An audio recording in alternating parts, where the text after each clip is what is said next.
For many of us, people watching is endlessly fascinating. Even when we can't hear or don't understand what's being said, we can often get the gist of it by simply looking.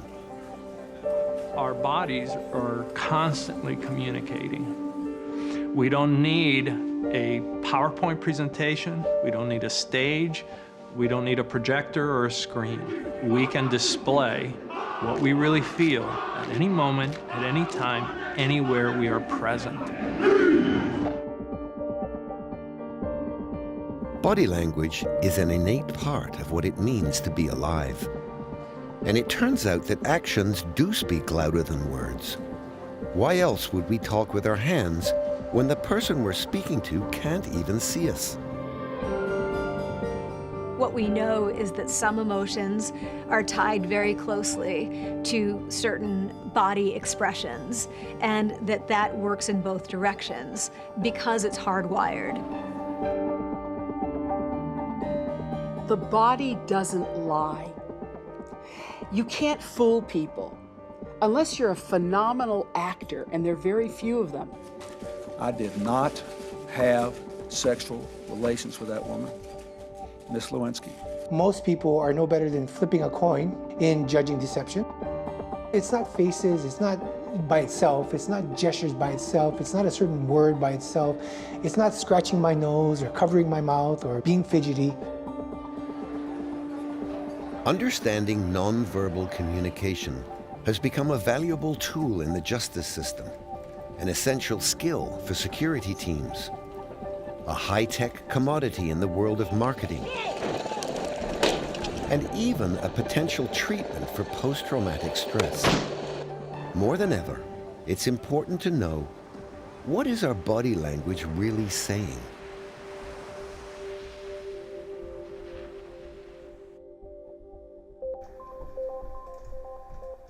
This is a place where stories are told, not just with words, but with images. One of the essential skills here is an intimate knowledge of the human face, how it's constructed, how it works, and most importantly, how it moves. What I'm doing is I'm bringing life to something that has no life, and one of the easiest ways to do that is to bring facial expressions and emotions into the face. As you can see, I'm moving the forehead here, so when you're angry, it furrows very quickly, and it can go up, and you're surprised it raises. So there are 43 different muscles in the face, and with those muscles you can make 10,000 plus expressions. So everybody knows a smile is a smile and a frown is a frown, which makes it easier to buy, but it's also, you gotta get it right or something seems off. Just by reading my face, you can tell if I'm happy or angry or disgusted. These facial expressions are hardwired to our brains and common to every human being on the planet. Why is that? The answer goes back to the very beginnings of humankind.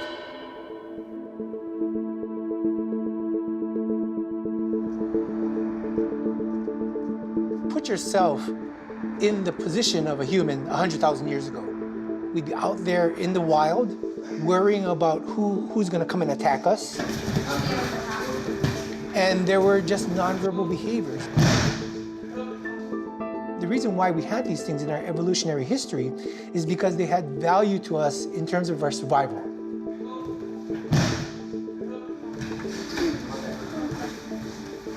If we were walking around 100,000 years ago and all of a sudden I see something that I think is a threat, and I went like this, and you saw me do that, you probably would not start charging over there. And so you're getting signal value from what I'm doing without even talking about it, without even expressing the words. And this is immediate and automatic. Our faces communicate fear involuntarily. Take this couple out for a drive in the country.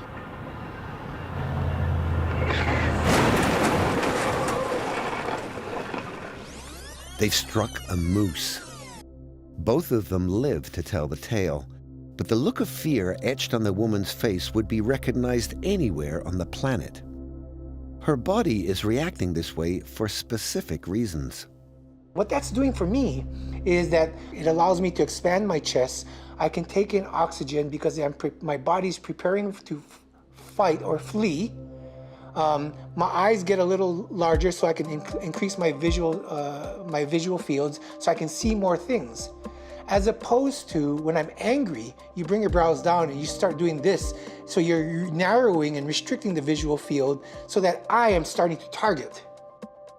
Nonverbal behaviors all emerged in our evolutionary history to help us communicate with each other about these very basic needs and motives related to survival. So for example, if we were walking around here 100,000 years ago and I happened to pick up something that I thought maybe we would want to have for dinner, and I picked that thing up and I put that in my mouth and I just went, ugh, like this, and I gave it to you, you probably wouldn't eat it. Well, what's really interesting about facial expressions of emotion is that these specific muscle configurations on our faces occur for a specific reason. The research has shown that wrinkling your nose actually cuts off some of the nasal passages. It helps me not ingest all of this stuff together into my body. And so there's a function to that for me. When I was 23, I was approached by the FBI to become a special agent. How they found me, I don't know. Joe Navarro spent 25 years as an FBI agent. His specialty was reading body language, and by the time he retired, he'd earned the nickname the Spy Catcher. I was involved in a program called the Behavioral Analysis Program, and we looked at human behavior so that we could understand it, so that we could interpret it, so we could decode it and use it in our investigations. Navarro's success at catching criminals is rooted in looking at things that most of us wouldn't think of. One of the things that I noticed immediately was how accurate the feet were, and that the feet were actually more accurate often than the face, because by social convention, you're walking down the street, somebody smiles, and you smile back. But your feet have no such association with social convention. You know, the right foot or the left foot will automatically orient towards where the person wants to go. So we'll make facial contact, but our feet are not dedicated to that at all. We have a very ancient part of the brain, the reptilian brain. This has to deal with breathing, eating, basic survival things. On top of that, we have this exquisite system called the limbic system. It evolved to react and to keep us safe. And if it sees a threat, and it doesn't matter whether it's a lion or a tiger or words, it says stop. Our limbic system is a bit like software running in the background. And whether we like it or not, it affects the way we move our bodies. We certainly saw this with Prince Charles and Princess Di. They would literally ventrally deny each other. In a way, the easiest way to teach this is to say, belly away, don't want you to stay. When your limbic system is regulating all of this, it's in the moment. The whole body is transmitting. This is a part of our primate past. Our ancestors were really good at reading people, because if they didn't know who was friend or who was foe, they would be dead. It's as simple as that.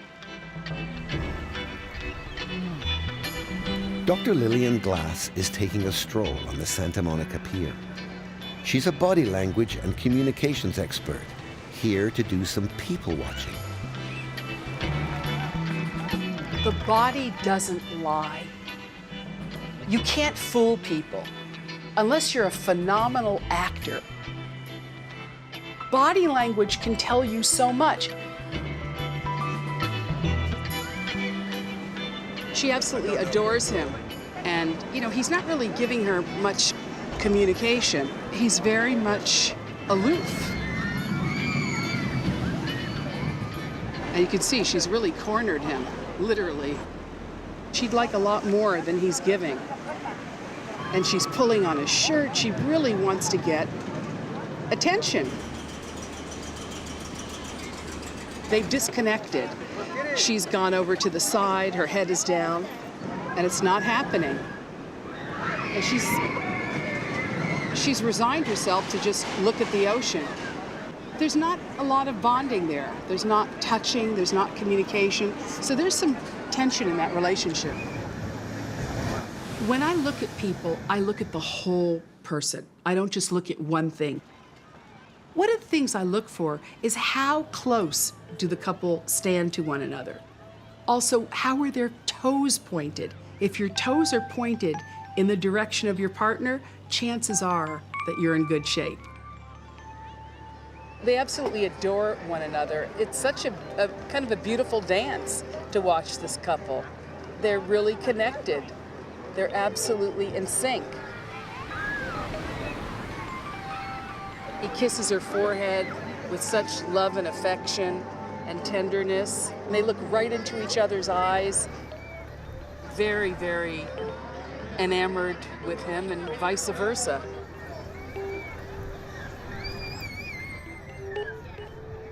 How long have you two been together? A year. A year. And has it always been this beautiful and, Yes, and like we a are. dance? Yes. How did you two meet? In a company. A company you work together? Yes. And you just fell in love? Yes. I got interested in body language because I started out as a speech pathologist, and I was working with people from all walks of life. Because they thought I looked too feminine. Something from the bar. Isn't that amazing? Please, could you get me a double vodka right away? The first person I worked with was Dustin Hoffman. For the lady? Oh, how about a Dubonnet with a twist? Yes, ma'am. I was the one that taught him how to sound like a woman for Tootsie. You're not gonna get away with this. I got away with it. Look around. And then it kind of grew and started doing a lot of media and wrote 18 books on communication and body language and dealing with toxic people. And here I am. What I'm doing is very systematic, but you may do it automatically. How many times have you said, nah, I don't like that person? Or you turn on the television, nah, they're lying, I can't stand them. I would build a great wall, and nobody builds walls better than me, believe me. Donald Trump. Whether you love him or you hate him, the bottom line is he is a great communicator. Are you running? Are you not running? His body language, he doesn't care, he makes facial expressions, but he's real. What is our country coming to? And that's what's coming across. There's not phoniness that we've seen so much in our politicians, where they're gesturing like this. Trump gestures like this. I will be the greatest jobs president that God ever created. I trust my guts. I trust my instincts. And that emotion tells you, that's not right. He's full of it. Oh, he's telling the truth. So that emotion tells you, and that's called your gut level communication.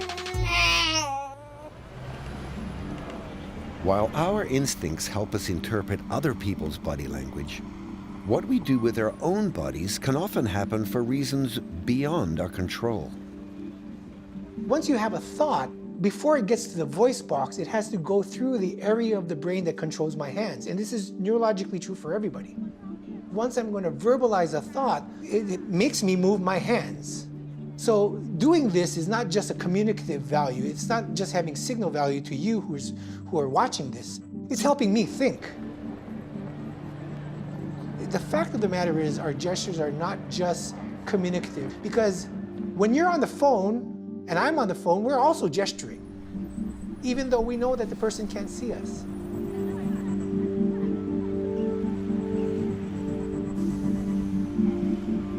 That's the way we are created. The body just expresses or embodies what's going on in our minds. So, how can we decode the body language of other people in a more systemic way?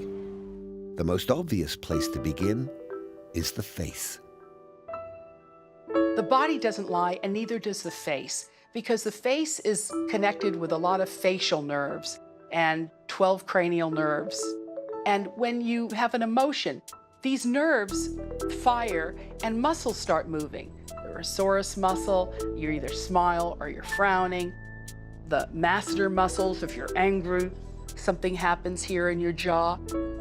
But once it's triggered, something in my mind says, okay, I'm emotional. Our brains tell us to fire a package of components. One set of components has to do with our physiology. One set of components has to do with our cognitions.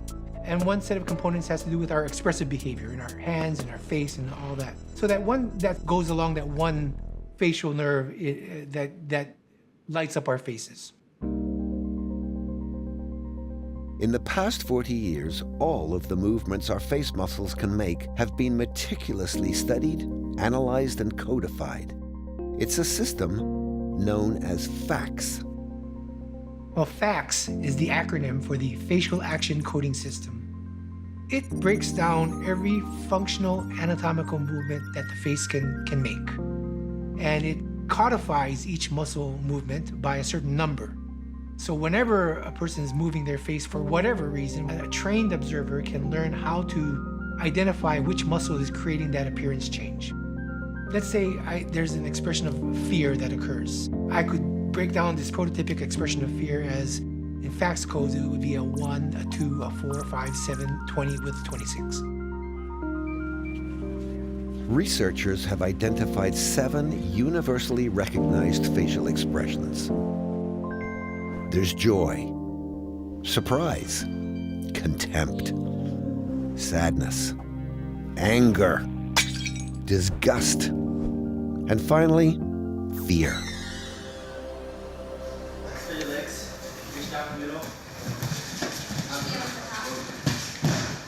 Professor Matsumoto has a black belt in judo. His passion for the sport took him to the 2004 Olympic Games in Athens.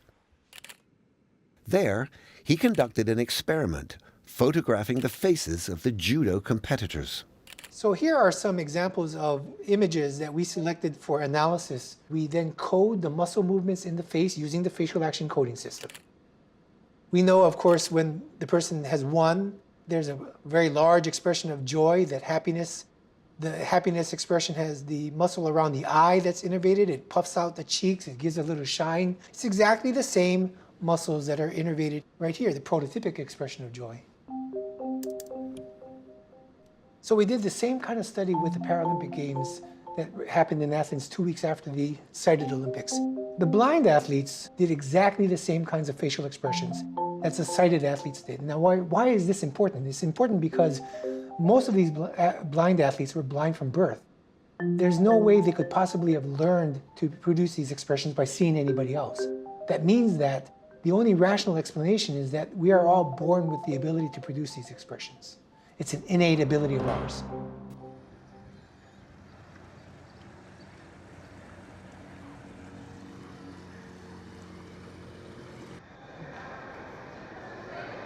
So here we are, a hotel lobby. It's a great place to people watch.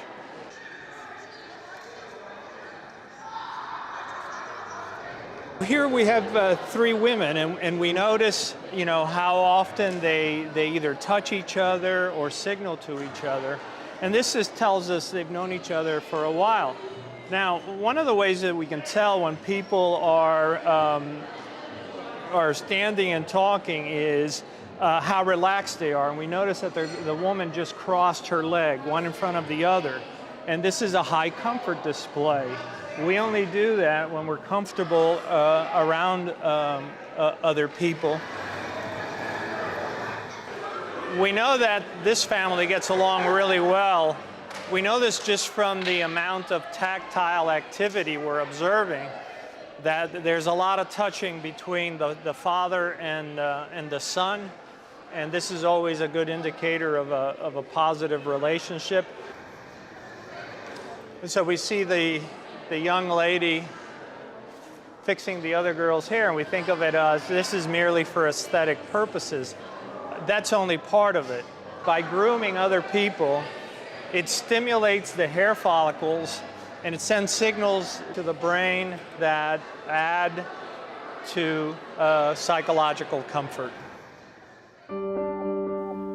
Instinctively, we can usually tell if people are comfortable with each other. But the fact is that many of us will sometimes try to disguise the emotion we are experiencing. We do it when we're trying to be polite, or we could be trying to deceive someone. Detecting deception is where an investigator's expertise comes in handy. There is no Pinocchio effect. There's not one single behavior indicative of deception. The paradigm that I like to use is comfort and discomfort, that humans are very binary. We are either crying as a baby or we're quite satisfied.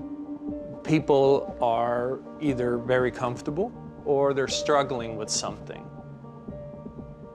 If you're not an expert on body language, it's a good place to at least begin.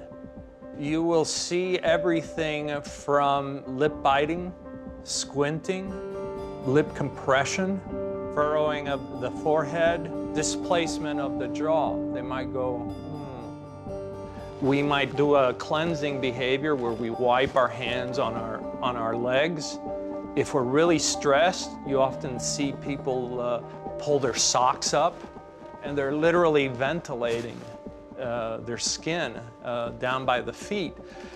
They may actually dimple their cheeks. They put pressure on themselves. Or they may wring their hands. They literally wring their hands. The person may run his fingers through his hair, or women do it back here. Even a light touching of the neck is suggestive that something's wrong. We humans do that a lot. There may be covering of the suprasternal notch. We go, oh my God, that happened? So we look at all these behaviors and say, okay, I asked a question and this is their reaction. Now the question is, why? Why are they behaving like this? Discomfort can also trigger our face muscles to move in ways that are difficult to spot and even harder to control. They're known as micro-expressions. Micro-expressions are quick, extremely quick, fleeting facial expressions of emotion. They happen when you're emotional, but you're in a situation where you're trying to control your expressions. If you can imagine, there's a neural tug of war that's fighting for control over your face. The concept of micro-expressions started with Darwin in the book, The Expression of Emotion in Man and Animals. Basically, Darwin stated that sometimes we are so overwhelmed with emotion that despite our best attempts to control them, they leak out. Let's say, for example, somebody walks in the room and you can't stand them, but you're gonna smile at them anyway because it's your boss. So you go, hi. You automatically have that snarl, but you don't see that snarl. It happens really fast. So the micro-expressions are the leakage that's occurring because of this neural tug of war in situations where I'm emotional, but I'm trying to hide it. Miami International Airport is one of the busiest in the United States. Every year, some 45 million passengers come and go. Travelers and their luggage are screened in a variety of ways. But an airport is a place where you can be sure your body language is being watched. Today, the woman in charge of airport public safety and security is walking the terminal. First of all, we have to know what are our threats, and then what are the behaviors associated with those threats. These are your bags? Excuse me, who's the owner of the bags over here? Back up, just trying to stay with me. Those are yours, so you said it. The behavior of an individual dropping a bag and walking away from it should raise a red flag. Okay. Behavior is more than just how a person acts. It's about their facial expressions, their body language, and it's something that we have to intuitively be able to evaluate in a split second here. We actively scan the public looking for something that It's just not right. How they're dressed, how they're acting, are they engaged, are they disengaged, are they zoned out? Are they wanting to avoid any kind of contact with other people? Are they trying not to be noticed? 10 years ago, Stover had a radical idea. What if everyone who worked at the airport, no matter what job they did, was trained in behavior detection? As long as we hire from the human race, there will always be threats to deal with. And I knew that I had 40,000 troops working here at this airport that I could use to help me with security.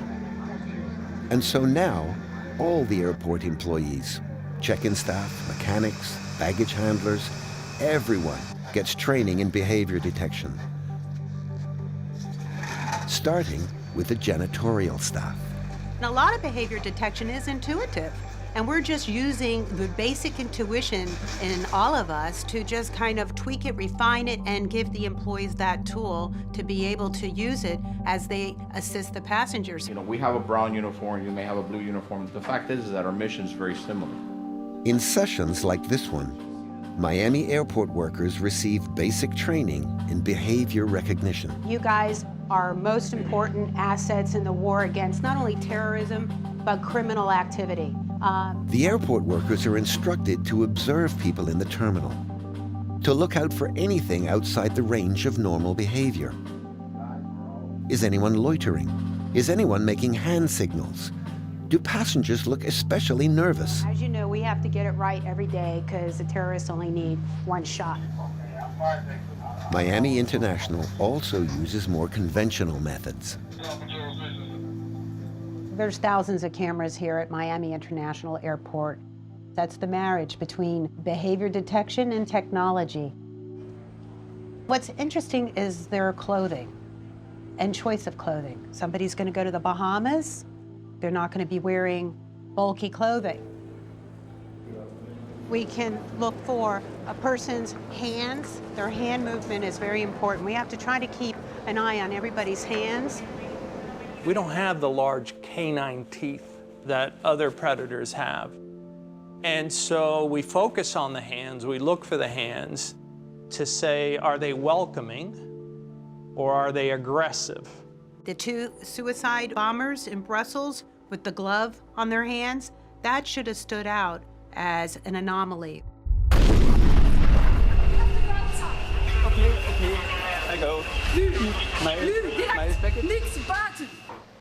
Airports typically try to stop passengers from taking dangerous items onto airplanes. The focus here is different: to stop potentially dangerous people from getting onto planes. It's not as much about technology as it is about social psychology, developing and sharing the ability to read people. When I started in law enforcement, it was mostly anecdotal information. If you touch your nose, you're lying. If you touch your mouth, you're lying. Well, you know, that's just sheer nonsense.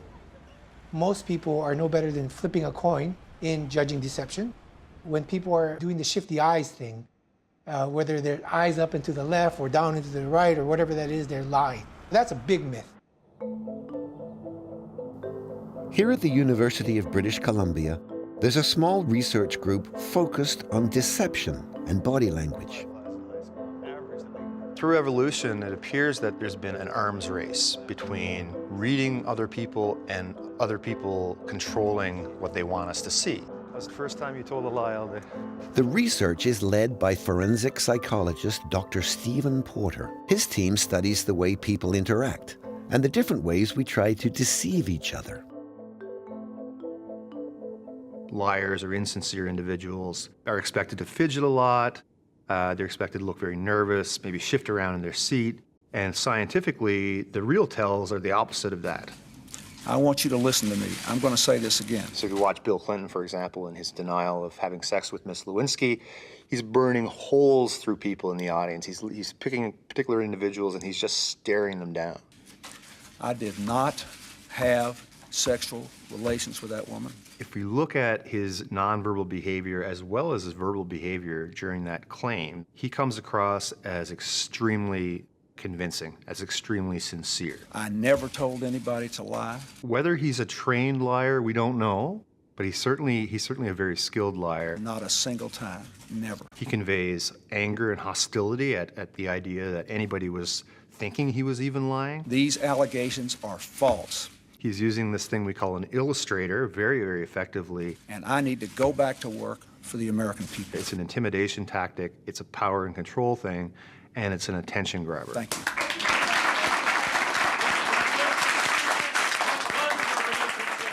Human beings lie to one another on average 1 to 2 times per day.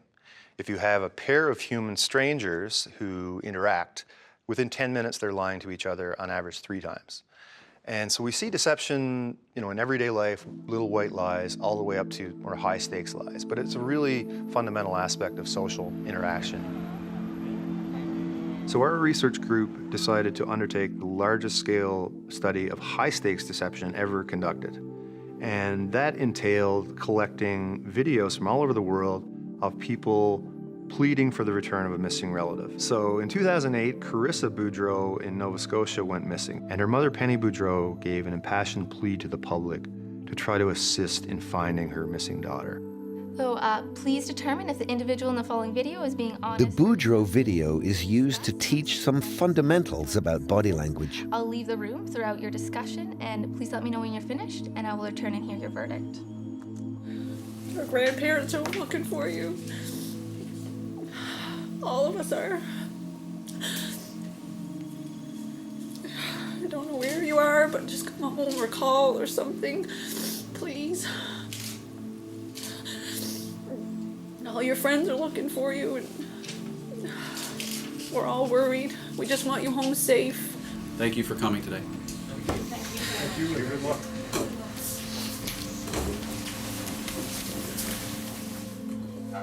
She looked distressed, clearly. Yeah. She was crying a lot. Were they real tears? Of course they were. She was wiping them. Yeah, you got a point there. She was wiping them right off. Her voice was cracking. Yeah, very true. It was really She was sad. exhausted. I don't think you would go on national TV if you were lying. I just don't think you would. I don't know where you are, but just come home or call or something. So the interesting thing about the Penny Boudreau video is that she shows a classic sign of emotional deception. She is attempting to appear distressed because her daughter is missing, but she's not showing an engagement of the distress muscles, which are the corrugators, in between the eyes, which generally when somebody is distressed, they go together and up. The deceptive pleaders generally are unable to engage those muscles, and they end up looking more like a deer in the headlights. They look surprised. I took her for a drive that day just to try to have a heart-to-heart with her in a place, like in a car she can't get away and slam her door, which she usually does to me. In this frame and a couple of frames after it, Penny displays hostility both in her facial expression and in the words she uses and her tone of voice, indicating that she's still very upset, angry with Carissa for one reason or another. She doesn't want the world to know that she's feeling that, but it's coming out involuntarily. Can I ask you what this has been like as a mother? Penny responds to the question from the interviewer with a flash of anger and hostility. She knows that her daughter is dead. The interviewer is asking questions that are getting a little too close to home. Porter shared his team's insights with police investigators. The police then switched the focus of their investigation to Penny Boudreau herself. Eventually they got information that she had in fact murdered her daughter because her boyfriend, the suspect, had mentioned one day he didn't think he was ready to be a father. Thank you.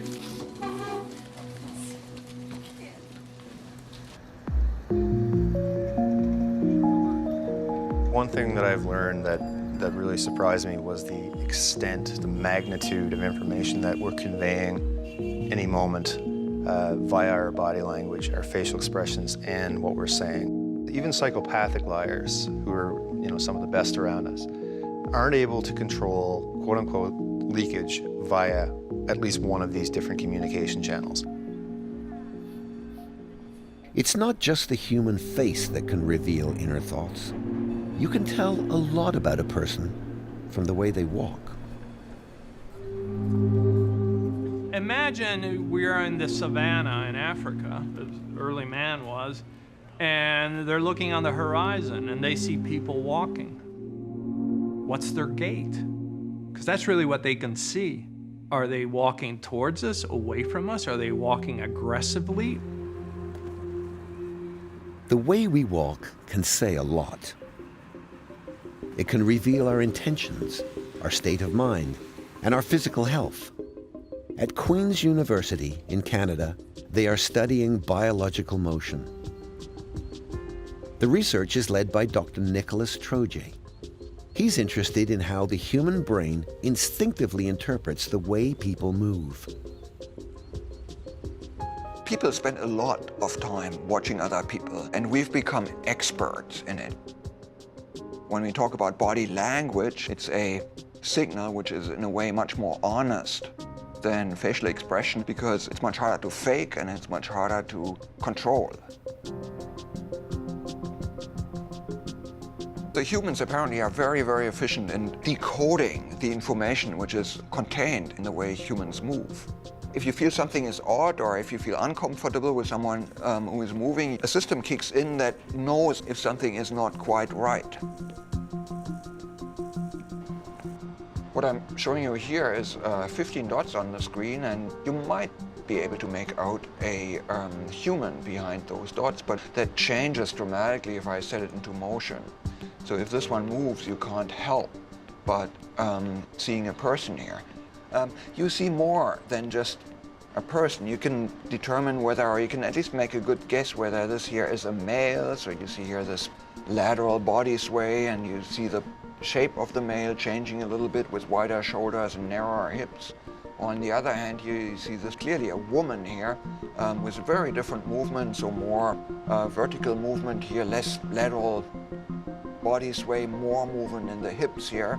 You can see more than the gender of the walker. I can make it more relaxed here. We can make the woman a little more happy here. You see that vertical bounciness and the swing in the motion here. And I've always been fascinated by how much information apparently there is in the way people appear. And what fascinates me most is really the sophistication of the information that we can retrieve from it. The human visual system does it without thinking. We just do it. So obviously, the way we feel affects the way we pose our body and also the way we move. But interestingly, the way we move can also have effects on the way we feel.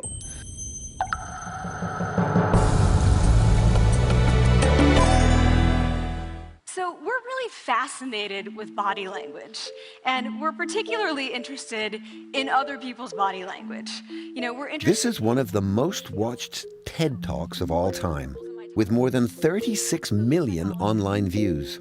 The speaker is American social psychologist Amy Cuddy. Judge us and what the outcomes are. We tend to forget, though, the other audience that's influenced by our nonverbals, and that's ourselves. Cuddy is on the teaching staff at the Harvard Business School. She's renowned for her work on so-called power poses, the idea that we can actually make ourselves feel more powerful simply by the way we carry ourselves. Your body and your mind are constantly in conversation with each other, and your body is largely driving that conversation. Why not take control of that? Why not have your body tell your mind that you're safe and powerful, rather than having your body tell your mind you're not safe, you're not powerful? So if you take non-human primates, I mean, you see them expand their chests, pound their chests. They do things to make themselves appear bigger than the other individuals in their hierarchy. You see this kind of body language across the animal kingdom. And similarly, when animals feel powerless, they do exactly the opposite. They make themselves tiny. Humans are animals as well, and we do the same kinds of things. Some of the most expressive examples of body language happen in the world of dance. In the classical ballets, the female lead character is usually either dead or half dead. She's fragile and frail, and by the end, she's all, withered up on the floor like the dying swan. In more contemporary ballet, You see a lot more expansiveness in the female lead characters. So think of Alvin Ailey Dance Theater, where so many of the ballets are about liberation and freedom and power. I think it's a really dangerous message that we send to our daughters, that femininity is tied to being fragile and frail and wrapping oneself up.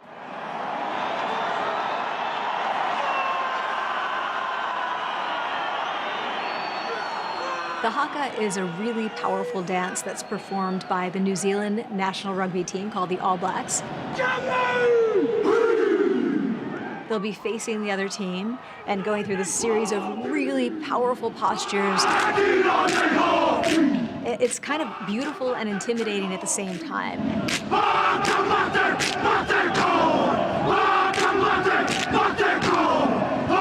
The important thing to understand about the Haka is that it's really not primarily about intimidating the other side. It is primarily about preparing themselves for a challenging situation.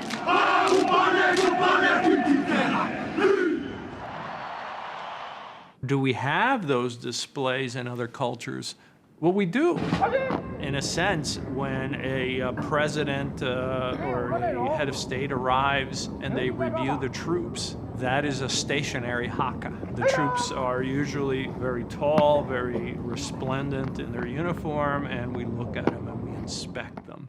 And we say, okay, you guys look pretty tough. At essence, they are really displays of who we are, what we are, and what we can do. And what's fascinating is it's all nonverbal. 31st International between New Zealand and... All of us display nonverbal communication in our daily lives, and our bodies often reveal to others how we feel. When we walk and we're sad, we walk in this slouched way, and when we walk and we're happy, we're walking in a more erect posture, and we're, swinging our arms more, and our stride is longer. So getting people to walk in a happy way makes them feel happier, even if they have no idea what they're doing. This is a really new area of research that some people call embodiment, and I don't think we know exactly what the mechanism is. I think what we know is that some emotions are tied very closely to certain body expressions, and that works in both directions because it's hardwired. Where's it at? I think some of the most promising applications of this work, and we're just at the beginning of this now, but are in the area of treating people with things like post-traumatic stress. Come on. Post-traumatic stress is the most extreme form of powerlessness. Where are we at? Where are we at? Where is it? People feel that their bodies in some way betrayed them by not getting them out of an unsafe situation. They really carry trauma in their bodies. Heads up, they're shooting the law. Combat veterans with post-traumatic stress in particular are maybe less likely to want to talk about their situation.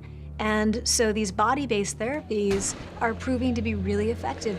Red smoke's out. Teaching people to sit upright and open their chests and breathe more deeply is, in fact, calming the nervous system. It is communicating through the vagus nerve with the mind, right? It's telling the vagus nerve that you're not in a fight or flight situation, you're in a rest and digest situation, that you are safe. I'm really hopeful that we're going to learn more about how to use body-based interventions to treat psychological disorders. And people can do these things so easily, they can change their breathing so easily, that it's really proving to be quite effective.